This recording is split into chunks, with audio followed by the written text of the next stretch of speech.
Guys, due to illness, just like Floyd Schofield, the incomparable Coach Ronnie Shields is not here, but in his place, we still have Big J.R. Bell from the Boxing Source. He's going to give us his take on this weekend's festivities from Riyadh, Saudi Arabia. All this and more on the latest edition of War a Week Boxing.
Presents living legend and elite level trainer Ronnie Shields.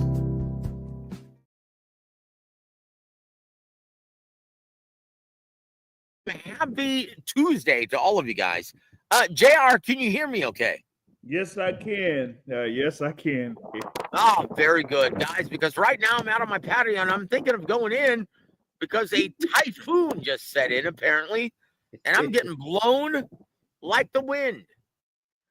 I tell you what, but guys, it wouldn't be an edition of Coach Ronnie Shields, Real Boxing with Ronnie Shields, without this gentleman, one of the sharpest knives in the boxing drawer, my brother J.R. Bell. J.R., how art thou, my friend? Yeah, what's going on? I mean, here we are with the sport of boxing. Action is picking up, and I mean, seriously picking up here over the next couple weekends, and ready to talk about it. Oh, I tell you what, guys, and it starts this Saturday from Riyadh, Saudi Arabia. My brother Thomas Schreiber did a great job today with the grand arrivals, although you could tell he was freezing his nuts off, didn't you? Oh, man. He was like, dude, I felt like I just jumped out of the pool and I was 12 years old. Oh, my God. Yeah, he's talking about shrinkage, and yeah, we're not going to talk about that, guys. Yeah. But guys, let's just not beat around the bush. Let's get right to it. Hey, we ain't ducking and dodging nobody. It's time for Fact or Fiction. Thank you, Floyd. We appreciate it. And speaking of Floyd, that's the real Floyd Jr. Did I just say that on the air? Yeah, that's the real Floyd Jr. To quote Booker T, you didn't say that. Tell me you did not that. Just say that. Woo! Harlem Heat in the house, baby. Number one, Fact or Fiction, Big JR. Floyd Schofield Jr. is ducking the ass whooping that Shakur was going to inevitably give him. Fact or fiction? Oh, man. It pains me to say this, but I'm going to say facts. Did he just say that? The way that he carried himself, over these past couple of weeks, hadn't been a good look. And, we get over to Riyadh, and then people don't see him there at the grand arrivals. And then, they say, oh, the report is that he got sick, supremely ill, and that means he's not going to be able to fight Shakur Stevenson on Saturday. And then all of a sudden, you hear Floyd Schofield Sr. talking about, well, maybe this massage therapist put some, you know what? I ain't even go say it because it just sounds insane. I can't say what Floyd Schofield Sr. Dude, What did Senior say that someone just gave him a happy ending, and that's why he's not there? Or is that only in Vegas? Oh man. Oh, did I just say that on the air? Wow, dude, I have no filter at all, do I? I tell you what, guys. And once again, this is what Eddie Hearn had to say about it. Do you guys want to hear it? Do you want to hear it, JR, what Eddie Hearn, his 2 cents? Yeah, What he had to go say ahead, about it? because I got something else too about this topic in general. Well, I'll tell you what, you've got the final say, brother, tonight, because you are our special guest. This is your show. And he said this. You know, I don't represent Floyd Schofield, but what I believe is one of the issues is the BBBFC. They operate events out here in Saudi Arabia, and they have a very strict rule of check weight on the Wednesday of fight week. I'm not saying it's a bad rule, but nowhere else in the world, to my knowledge, of any major commission says that rule. So any international fighter that comes over should be told weeks in advance. Some only find out when they get here. That's not our job because it's not our fighter. But basically, and this is where I think it's a bad policy, but fighters are really focusing on making that weight for the check weight. Then they're rehydrating after the check weight, and then they're going forward with another weigh-in 2 days later. End quote. Is that just a bunch of hooey and Eddie Hearn just trying to make light of this? I guess. I mean, you do have the thing there where they're, I guess the British Boxing Board of Control handles the stuff there for the Riyadh season events in Riyadh. But I was thinking about this, minutes before this live conversation, right? And I was like, you know what? Maybe this is something for Conspiracy JR. Okay.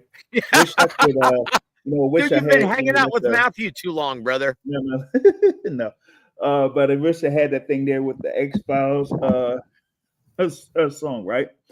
But this is a bad break here for Ash Shakur Nafis Saeed Stevenson, y'all. Think about it. Ever since he did not re-sign with Top Rank after his fight in July in Newark against Artem Gullion.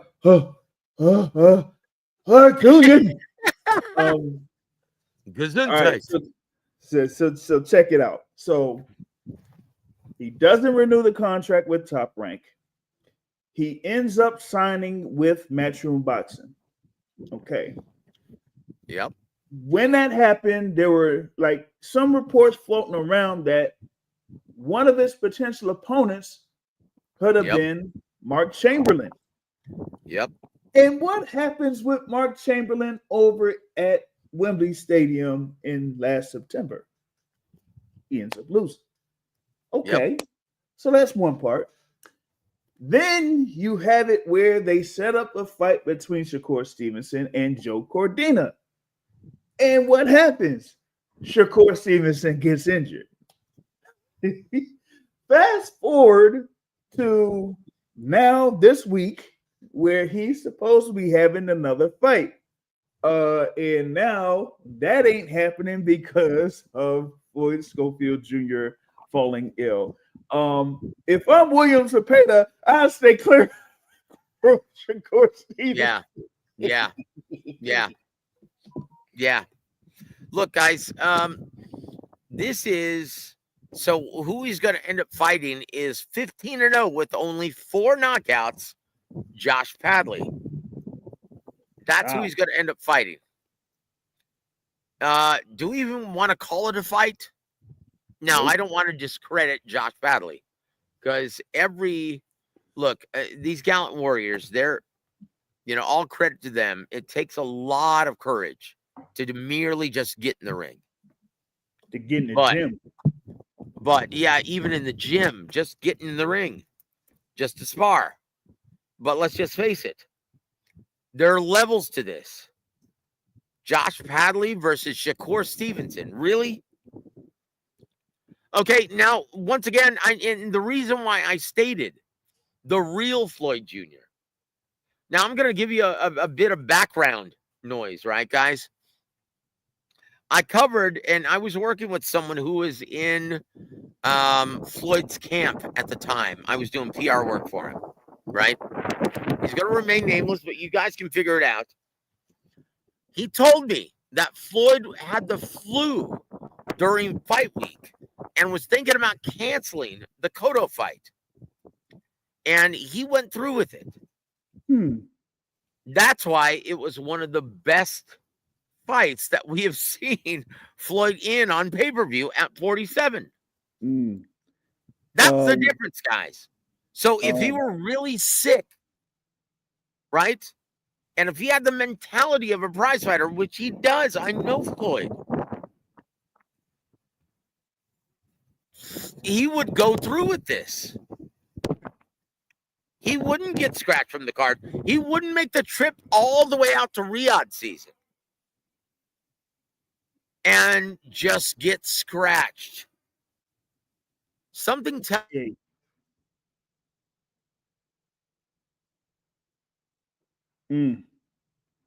Oh, I don't know if y'all are able to hear him. I wasn't able to hear me, sir. The next part. Yeah, now you're back. Okay, very good. I'm sorry about that. So something tells me that what Eddie Hearn is saying is probably true. Did I just say that, Eddie Hearn, and the truth? That would be a first. I guess he's our modern version of Bob Arum. Yesterday I was lying, but today I'm telling the truth. So what do you think is going on, JR? What are your final thoughts on this? I think it might, maybe Eddie has something in reference to the thing there with the wait for Floyd Schofield. Because I wouldn't, you brought up a great point though. Like, I wouldn't go all the way out there to Riyadh, whether you had to stop at, the UK or whatever it is, because it's a very, very long trip to get out there to Riyadh from this, side of, the world. Keep in mind, JR, that Floyd Jr. is still he's a heavy underdog as it is. Why wouldn't he go through with this? And given, and for folks that may have checked out my channel, this was from weeks ago. When I had a conversation with him and Floyd Schofield Sr. and Schofield Sr. stressed that this was like that once in a lifetime opportunity, that this is something that they wanted to take advantage of. That says it all. That says it all. Because I mean, and think about it, their current status, or his current status, is at number 1 in the WBA. It's highly unlikely that you're gonna have them force the situation for Schofield Jr. to eventually face Gervonta Tank Davis. So this was the path for him to fight for a world title. It's not gonna happen through Tank Davis. It's not going to happen through Keyshawn Davis. It's not going to happen through Vasily Lomachenko. This was the path. Now that path is gone. So you mean to tell me that he would give this up from the flu bug? He's a fighter. He's a fighter. Yeah, he's a fighter.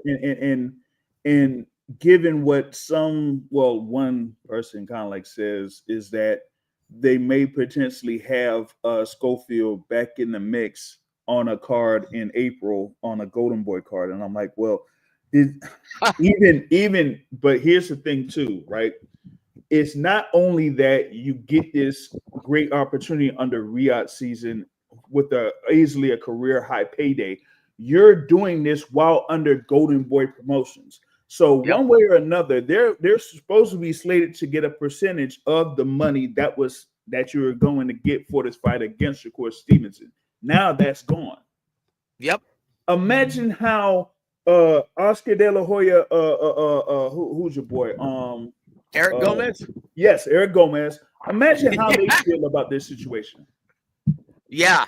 Look, if you think that it's 20% fighting on another promoter's card, think again. In Floyd Schofield Jr.'s case, and I've seen the contract, it's 30%. 30, yep. Golden 30. Boy would be making 30% of that purse. This is not much different than what Top Rank does. Well, okay. Yeah, look, guys.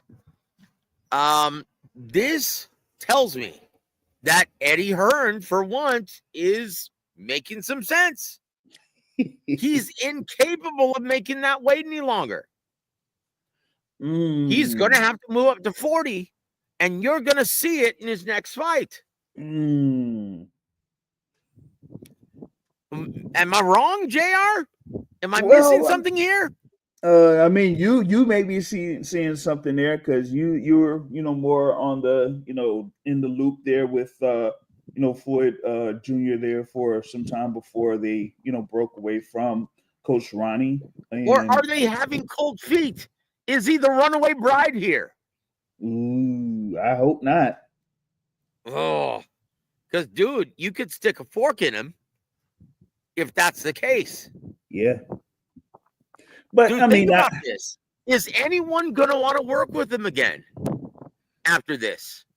Is anyone going to want to take him seriously after this? This is going to be a real developing story because, I mean, if you think about how his career was kind of like directed, right? Because when I talked with him and I said, that particular fight that they had on April 2023, part of that Tank versus Ryan card was for one of those WBA minor titles to shoot him right up the rankings there at 135 pounds. So it's like, if you have that particular path, then now you're like at the point where, hey, you're nothing but number one or number two. Those are the fights that you're going to have to end up taking at that point. And that's it. And look, let's go to our chat.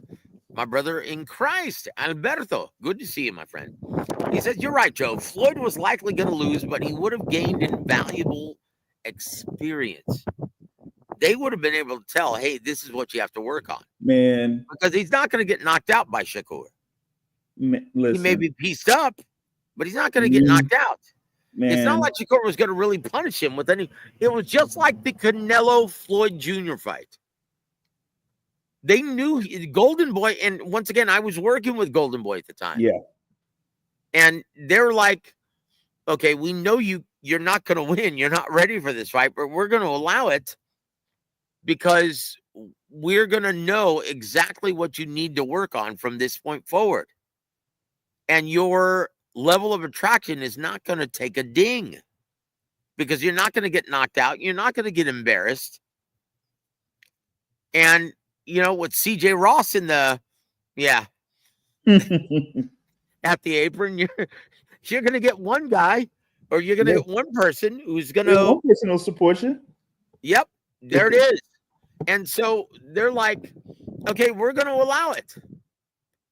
And that was the logic going into this, because Eric Gomez, he understood. He's like, dude, you are nowhere near ready for Shakur. There are levels of this, son. Yeah. It looked like, one of those situations, like not much different than Golden Boy's little ordeal at times with Ryan Garcia, like with the Tank fight. And but what's the difference between Floyd and Ryan? One guy is a ticket seller, one guy isn't. Yeah. Not even in his hometown of Austin or San Antonio. Mm-hmm. This will. Oh, looked like you cut off again. But yeah, while he tries to get back on here, I'm very disappointed in Floyd Schofield Jr. Can you hear me now, brother? Yes, I can now. Yeah. Okay, very good. My apologies, man. But look, this was going to be the biggest payday for the foreseeable future. By far. And It's like, even if you're headliner, you're not going to be making this kind of money. Yeah. And this was, No, and I look, follow. dude, I'm going to say this, right? And I want to welcome my brother, Ryan from Boxing Gems. Good to see you, my friend. He goes, "What up, Joseph? Not surprised. Worst matchup on the card by far. And it's not even close, is it, JR? Fiction. Really? Give me another matchup that wasn't better than this. To be honest with you, that W.A.W, Callum Smith, I wasn't really all too hot with that one. Watsy, Callum yeah. Smith, really? I didn't think that one was going to be that good. What about Shiraz versus Adames? That one too. I think that has the potential to be an absolute sinker. And I don't know if you have a factor fiction with yes, Mr. I do. I've got it on both of those that we just mentioned. Okay. Because that thing here with Carlos Adames, oh my God, yo. Oh, that was insane. Oh man. All right. Let's just I tell you what, Ryan, thank you for joining us, my friend. But in my opinion, it was hold on. Let's just seek the opinion of Ryan. He's also in this business. He said, "You look, if that's the case, how could they have a weight issue? Sounds like they weren't prepared. It would take them 3, 4, 5 years to get prepared for Shakur Stevenson. Well, yeah, and it would actually take working with a world-class trainer, which they haven't up to this point. So, JR, do you think it's just cold feet? Or do you think it could they've be. Because think about it. Think about it. If it's a weight issue, then folks would have known weeks ago, because this is a world title fight. Okay. So they have the customary 30-day, 7-day, and then they would have had to think for Well, look. If it makes you feel better, JR, and if it comforts anyone in the chat, I've got a mole who's going to tell me exactly what transpired tomorrow. So stay tuned for that, guys. Oh, I forgot to mention. And I cannot state who that is, but they're going to tell me. They're going to give me the skinny. All right. Now the thing you were talking about with the PR for Floyd Mayweather. Yep. Could that person have potentially been someone that said, okay. Okay, the only hint I'm going to give you, and it's going to give it away because I No, don't do it, because I was going to do it, so don't do it. Okay, go ahead, tell me. Genius. Maybe this person said at one point, Tank is a 135-pound fighter. Bud Crawford is a 147-pound fighter. No. It's someone who's now retired. Oh, okay, gotcha. And this person was a former Olympian from Ohio. Gotcha. Who used to train with Floyd Sr. Do I have to spell it out? Can you connect the dots? You already know, brother. Yep. So, yeah, he's the one who spilled the beans on Floyd. Right. And I was there fight week. I was covering that event for Eastside Boxing and Fight Saga. And it was a rat race. And Floyd Jr. said, you know what? They're going to take me directly to jail. Do not pass go. Do not collect $200. They're going to take me to jail right after this. So I have to do this. And I'm going to have to suck it up, and I'm going to have to do this. And once again, JR, my point is there's a difference in mentality with fighters today. Guys who want to be Floyd Jr., the real Floyd Jr., but don't want to go through the process of being Floyd Jr. Hey, you got to understand. You see, my thing is this. I don't care what anyone says. That dude is a badass. That guy's a dog. And he not only plays the part in the gym or the ring, but he lives that life. Does Floyd Schofield Jr. live that life? I don't think so. Hey, you see, the thing is this. I did what I had to do in order to Hey, make it through. you ever hear of Forbes? You see, listen, I like Miguel Cotto. You see, I had to fight him because he's a hell of a fighter. But dude, honestly, that was probably one of the best fights he's ever been in. Yes, it was. That was a great fight. Yeah.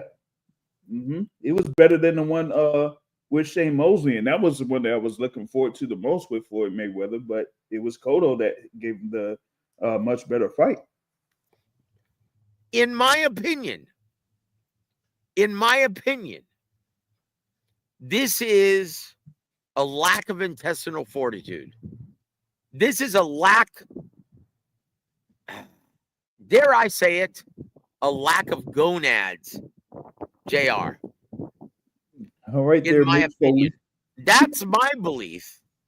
Because I'm sorry, fighters today don't have the stuff that fighters of yesteryear had. In my opinion, they're looking at the road ahead and they're thinking, oh shit, you know what? Maybe we bit off more than we could chew. In my opinion, this is a lack of balls. And Floyd Schofield is having buyer's remorse. That's my logic. That's from everything that I know. And I will give you the skinny tomorrow, guys. Because my guy is going to give it to me Florida style. Right? And you know what that is, JR. Yep. Relentless, the whole truth and nothing but the truth. Yep. And you and I are both on the same page on this, aren't we? Yeah, it sure looks like it now, for sure. So once again, instead of rolling the bones, instead of letting Lady Luck prevail, they're having cold feet. And they're not saying, hey, you know what? I think we stand. Look, if we get our ass smoked like a cheap cigar by Shakur Stevenson, yeah, we're not only going to get embarrassed, but we're going to get dropped by Golden Boy Promotions. And no one is going to want to touch us with a 10-foot pole after that. I'll have to tune in tomorrow on this because I'm thinking because of what has happened here, I think he might be dropped. Yep. So once again, Golden Boy stood the likelihood of making back all the money that they've invested in Floyd Schofield Jr. in this fight. Now that that's off the card, what are they going to do with him? If you're a promoter, JR, what would you do with him? If I was Golden Boy Promotions, depending on their agreement with Floyd Schofield Jr., either they release him or they put him on lockdown. Because after this, you don't be surprised if you see Floyd Schofield Jr. on like a Pro Box card. Uh-oh. Here comes the Roshi fan club. He says, and thank you, brother. My son Roshi, the leader of Roshi. Yeah, he sends his gratitude, my friend. He says, sounds like you've done zero research. He's at the hospital. He's been poisoned. Is that the excuse? Poisoned? I'm not sure who that person is. So look, Rochi fan club, thank you, brother, and I appreciate you supporting my son. But sounds like you're part of the Floyd Schofield fan club, because that is horse shit. And once again, I'll find out the truth. My brother, the mole, he's going to give it to me because he's right there in Riyadh. And he works. Well, I'm not going to say that, but nope. Yeah. Thank you, JR. He's right there. Right. So we'll know tomorrow, definitively. So 30 minutes have gone by. JR, would you like to move on, brother? Yeah. Woo! Number 2, my friend. Even though the last crescendo is only $24.95 in the U.S. market, it will still only reach 70,000 purchases.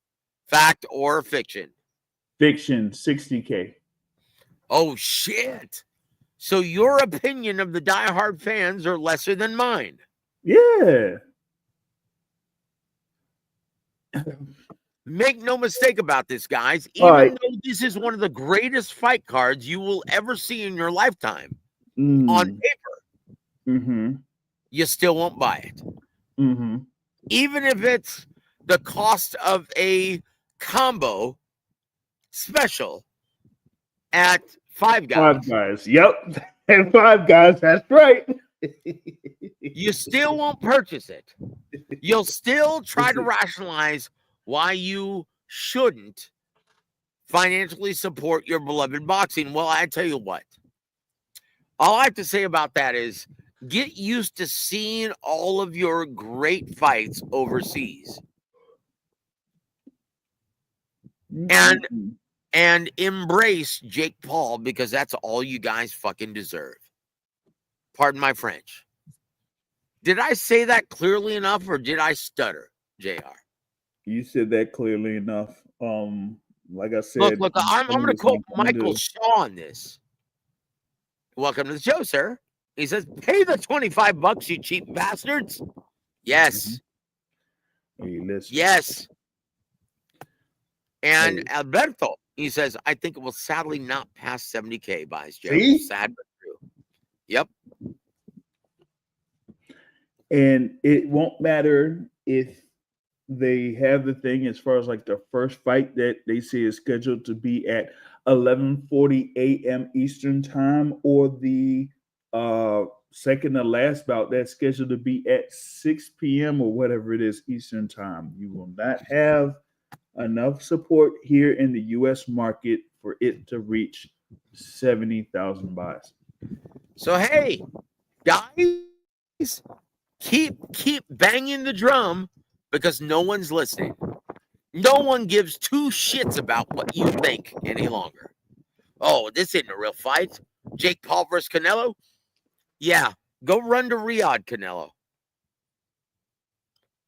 Go run where the money is. Because boxing is deader than a doornail in the American market. Hence, Disney and ESPN giving Top Rank the pink slip.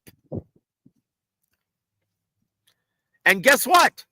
The real bosses of boxing, the boxing fans, have spoken loudly and clearly that we don't care. We're going to steal this shit.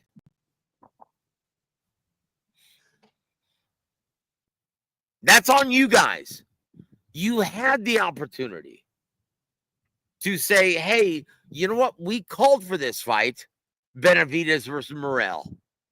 And you know what? We're going to pay for it, damn it, because they gave us this fight that we wanted.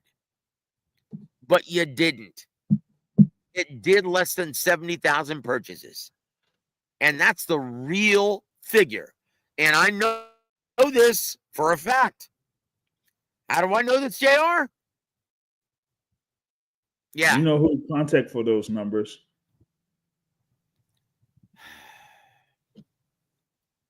It's a sad state in the American market. Let's move on because I don't want to focus on that. Yeah. And so, hold on. Alberto. And once again, thank you for hanging with us, my brother in Christ. God bless you, my friend. And he says, it's too easy to stream it.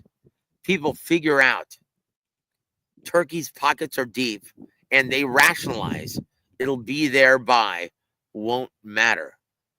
Yeah. keep on adding that up. With every diehard fan that continues to rationalize why they shouldn't support their favorite pastime. Well, you know what? Get used to planning your fight party at 11 a.m. Get used to it, brother. Get used to it, because it's going over to healthier markets. Okay, just to give you guys a glimpse of reality. How many people actually Riyadh season, what is it called? Riyadh Arena or Stadium, right? Royal Stadium. Mhm. How many people do you think that holds? Oh, the larger arena that they have out there. Yep, Probably the stadium. not even. No, Oh, the it's a stadium. soccer stadium. It Oh, the soccer holds stadium. 50,000. Okay. That's where they're having this event. And let me just tell you, my brother Thomas Schreiber, his lips were blue when he was trying to announce this thing. He was Oh. freezing his nuts off. Yeah. Yeah. He just told me that before we went off the air. He's like, dude, I was in top form, but man, you know what, Joe? I was freezing my nuts off the entire time, brother. That's my terrible Thomas Schreiber impression. Yeah. Yeah. I forgot that with the way that they have it scheduled, that they do a lot of the stuff there at like real late in the evening. So Yeah. we'll see.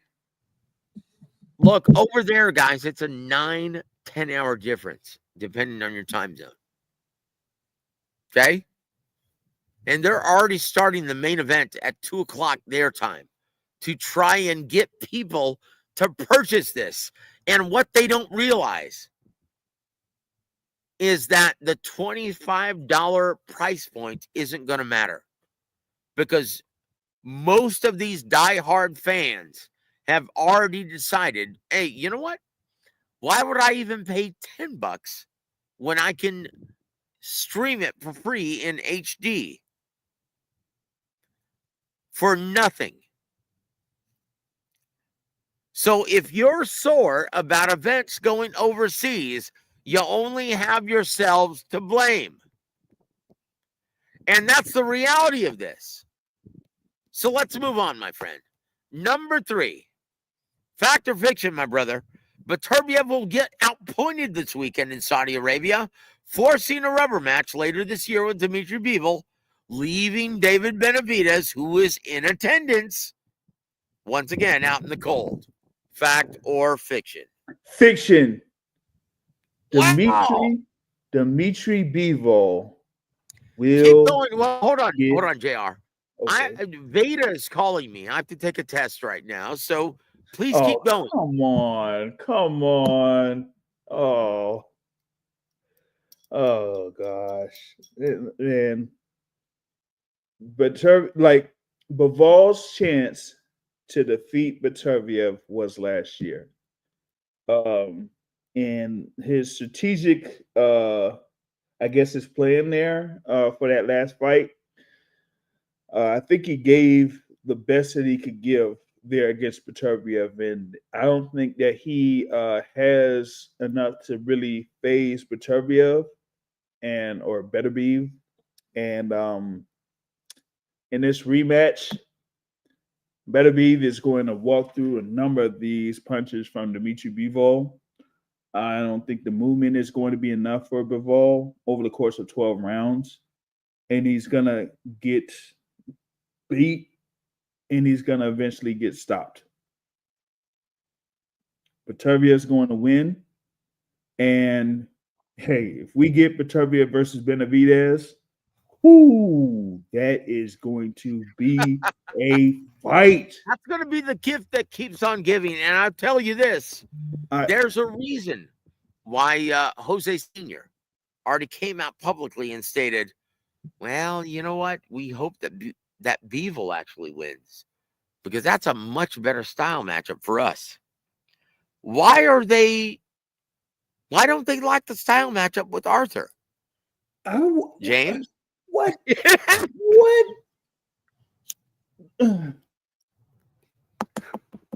I mean, I guess on one front, I guess they would say that they would be okay with the movement or something like that with Bivol, because they may think that Bivol's punches might not be as much as Beterbiev, of course, but you have to take into consideration Beterbiev's age and his status. Like, you don't know if he's going to be 100% or 90% or whatever it is after this particular fight. He's 40.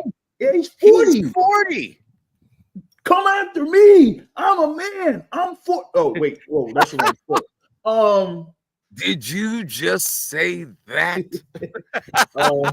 But like for I know what you said in reference to with Benavidez and Morrell, as I don't care what these so-called fans that say they support the sport of boxing or whatever it is. Fuck all that. Oh, sorry. But still, that was, I knew when it was announced that was going to be a fight. And what did we see? We actually saw a fight. And one thing that one of my longtime friends talks about when it comes to main events and big events, right, is that a lot of times when it's the main event, you don't necessarily get what you are looking for. It ends up being either a mismatch or something where they outpoint the opponent there in the main event. In that bout on February 1st, you guys saw a fight that was worth every single penny that they earned in that ring. And if you have Beterbiev versus Benavidez, it's going to be the very same thing. Yep. Agreed, brother. Let's move on. We've got a lot of ground to cover. Excuse me. Number 4, let's shift gears.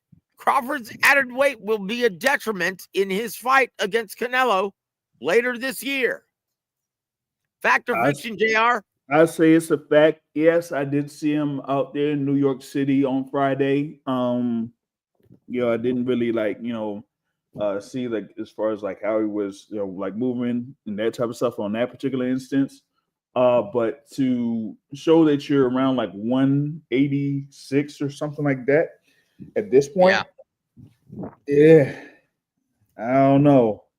I know what you were saying in 2023 as far as like you had issues trying to get to 147 for your bout against Errol Spence Jr.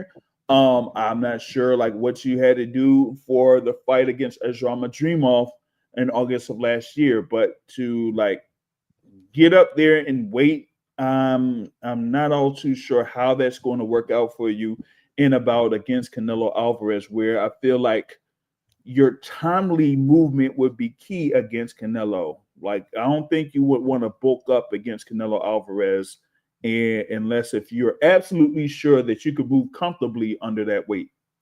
Oh, boy. What does he think? The added girth is going to help him on the inside against the best inside fighter in boxing? That would be an absolute mistake. Because he'll end up being because getting that added weight, he might end up being the slower fighter, and he's not a better. He's not a better counterpuncher than Canelo Alvarez is. He's not. Nope. His best bet is to stay on the outside. Destruction. This is a terrible idea, JR. Yeah. Let's move on because we're running out of time, brother. All right. Number 6. Virgil Ortiz will shock the world and stop Izzy Madrimov in the late to mid rounds. Fact or fiction? Oh, I'll say fiction, but only because I hadn't like really seen both fighters, leading up to this particular point. But given what Madrimov has done as far as like his overall style so far, I think it'll be a little bit of an issue there initially for Virgil Ortiz Jr.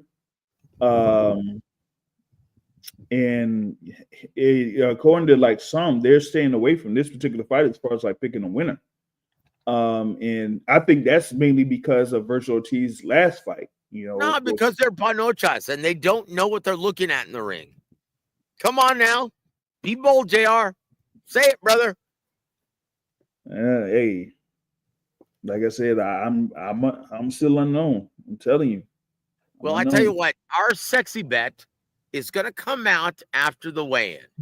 We'll tell you exactly what we love in terms of parlay and in terms of main event, right? And I'll tell you this right now. I'll give you a preview. Virgil Ortiz. I agree with this, brother. I say fact. Virgil Ortiz is going to shock the world and stop Israel Madrimov because styles make fights, damn it. Yes, I said it. He is not, Israel Madrimov is not going to press the action. Oh, definitely not. Tempo, like a Sergey Boachuk. And that is going to, honestly, Virgil Ortiz is going to be able to fight his fight. And he's going to stop Israel Madrimov in the mid to late rounds. I think you may have something there because the setback to me for Israel Madrimov is his lack of offensive activity, and that's not a good look against a pressure fighter like Virgil Ortiz. What wins fights? How do judges score fights? James, effective aggression is one of them. The primary criterion is clean, effective, and consequential punches landed. And if you are frozen by that intelligent jab of Virgil Ortiz, a la Igas Kavalyaskes, well, guess what? If you're a counterpuncher, you're going to be frozen by his intelligent jab, his intelligent lead hand. And Madrimov is not an assertive fighter like Sergey Boachuk. So if you are thinking that, we see some things in Virgil because of his last fight. Styles make fights. Styles make fights. Guys, Virgil Ortiz is going to shine in this assignment. Hold on. Marvin, welcome to the show, sir. He says, Stevenson versus Kid Austin odds were 10-1 in Stevenson's favor. But I believe the biggest squash match on the card is Shiraz versus Adames. I think Shiraz punishes Adames and stops him within 7.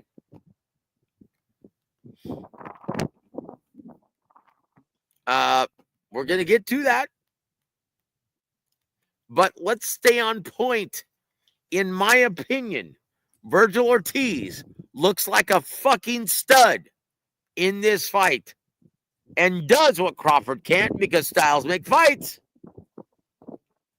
And he is going to set the table for an amazing rematch in Riyadh season against Sergey Boachuk. Yes, I said it. JR, your thoughts? Breaking news. Yeah. Well, here's breaking news.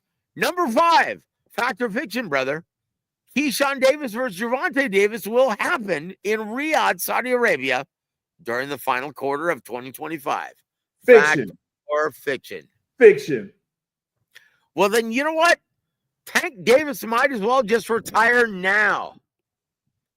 Because how do you think his pay-per-view numbers are going to be next week? Unfortunately, not good. Nope. And I mean, I'm not sure. You've got two guys from the DC area, and where are they fighting? In Brooklyn. Okay. Yep. There it is. That says it all. That says it all. Do we have to say any more about this? In reference to, in my opinion, this is a fact. Because Gervonta Davis, unless he retires, he's not going to have a choice. In my opinion, he's going to go where the money is. And right now, it's not in the American market. Unless your name is Jake Paul. Well, here's the thing, though. And this goes on the other front. Keyshawn Davis, okay, speaking with who I speak with within Top Rank. What they've done within this plan has been in place since before November. Have his fight over in Norfolk, which he had against Gustavo Lemos, put him in position to fight for a world title, and then have him defend that title in Norfolk. Wait a minute, JR. Are you trying to say that matchmaking, they've got a plan and a strategy? It's not just finding the right opponent? Hey, I mean, we're talking about the people in Top Rank that have how many years of experience? So these are the guys that Rick Glazer, my brother. These are the guys that Rick Glazer just criticized and saying, hey, over the 8 years that they've been with ESPN, they haven't developed one pay-per-view commodity. You mean to tell me that they actually have a strategy? Of course. Hold on. Am I telling you what they told me? that is what they told me. My comments and questions were rhetorical, brother. Joe, you're talking about Rick Glazer, and you know how I feel about Rick Glazer. Dude, hey, let it fly, brother. Come on. Like, dude, look, my comments were rhetorical, James. Yeah. Yeah, you already know that. Yeah. Because I already know the truth of this. Yeah. There are no better matchmakers in this business than Bruce Trampler and Brad Goodman. And so they are looking at the long haul. Just look at how they paired up Xander Zayas this past weekend. Ooh. Right? Yeah. They know what they're doing. Mm-hmm. Yeah. Okay? They know what they're doing. But it'd be really interesting if this what you have here for number 5, like if it develops that way. I think what you said in reference to March 1st will have an effect on it though, and that is a fact. It's gonna sink like a lead balloon.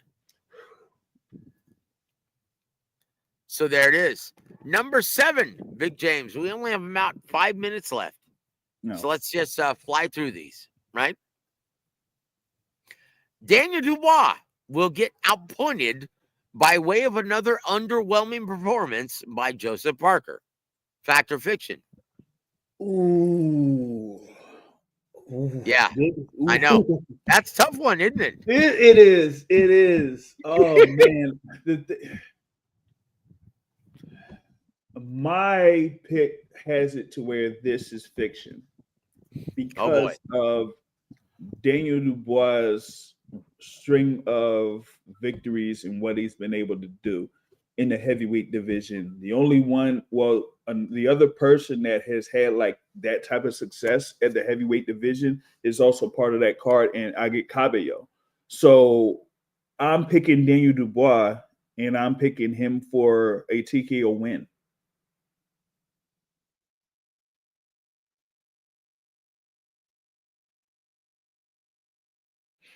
I don't know if Parker can properly, stick, jab and move or whatever it is to keep Dubois away from him. And Dubois' punches are going to be too punishing for Joseph Parker over the course of, I would say, 8 or 9 rounds. And then indeed, brother, I'll tell you this. This isn't Zhilei Zhang who runs out of gas after 6 rounds.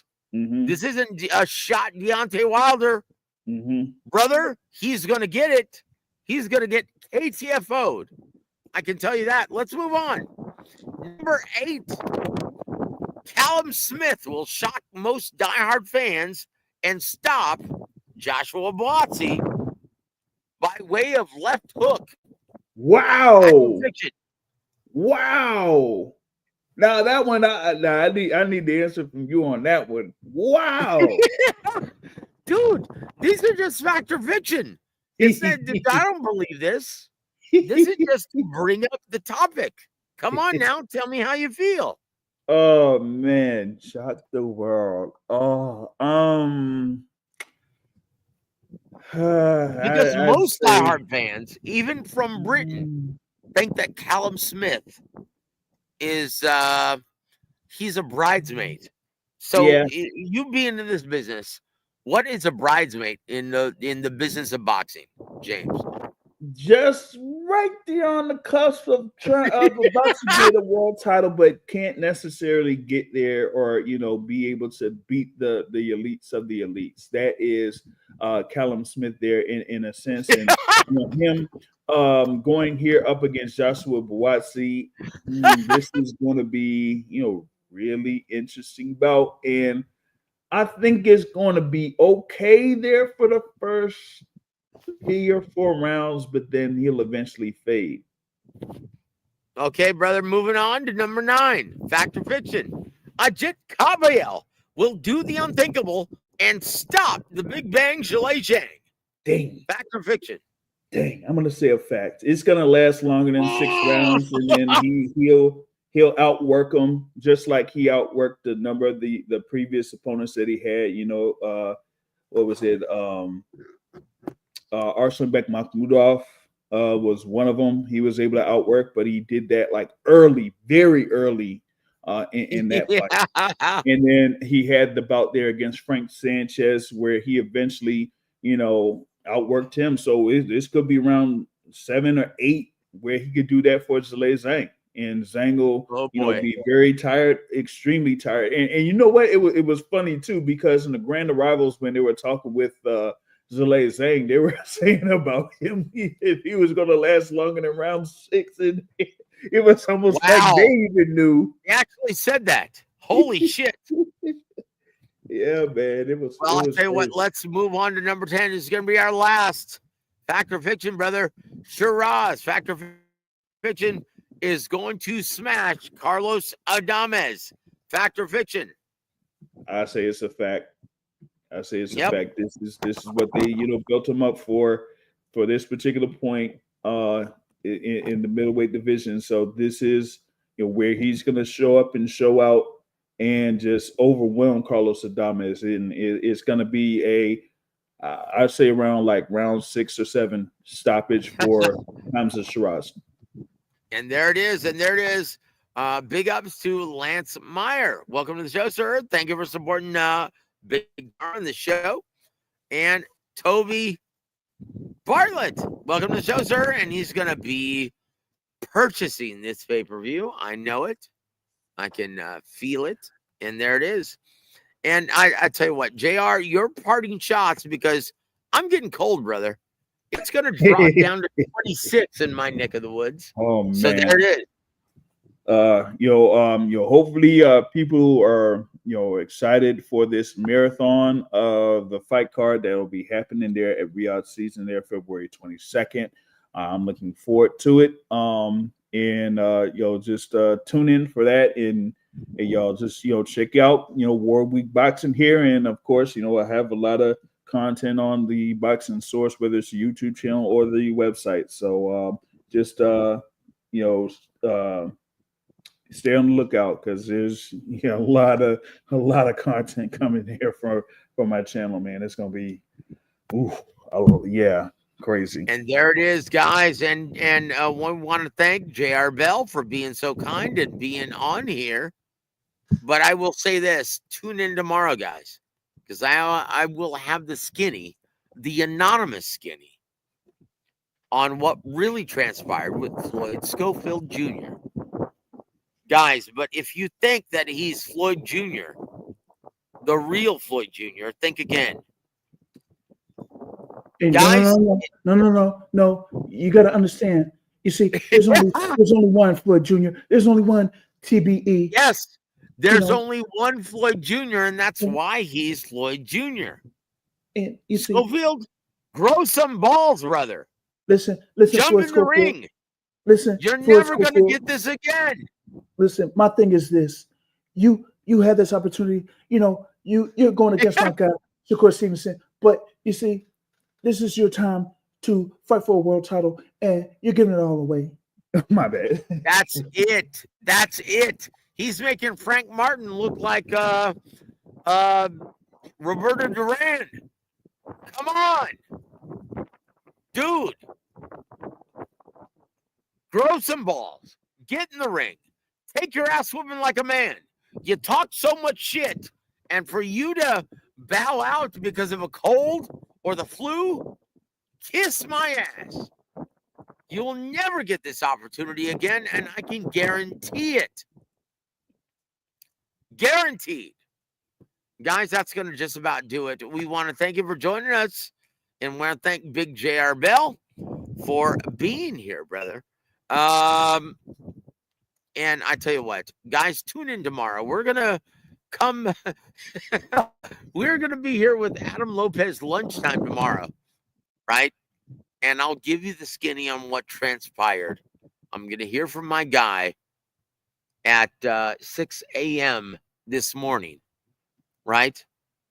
And he's going to tell me exactly what happened with Schofield Jr. and what the turkey, LL Sheik, thinks about all of this, right? All this and more tomorrow. JR, thank you, brother, for being here, my friend. Guys, on behalf of JR Bell, I'm Joseph Heron. You've been listening to War of Week Boxing. Have a great evening, everybody.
Proudly presents Living Legend and Elite Level Trainer